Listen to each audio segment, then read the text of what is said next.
Samantala sa iba pang mga balita, nagbigay babala ang National Academy and Technology Philippines sa publiko matapos kumalat online ang isang AI-generated deep fake video na nag-uugnay sa isang opisyal nito.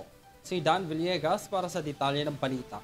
Hinayaan ng National Academy of Science and Technology Philippines ang publiko patungkol sa artificial intelligence na lumilikha ng deepfake video na tumutukoy sa isang opisyal ng ahensya nito. Ayon sa post na inilabas ng NASD Philippines, nilinaw nito na ang presidente ng Health Sciences Division na si Jaime Montoya ay hindi nauugnay sa produktong Vitamin Plus at walang pananagutan para sa anumang pag-endorso o pag-endorso na nauugnay sa nasabing kumpanya.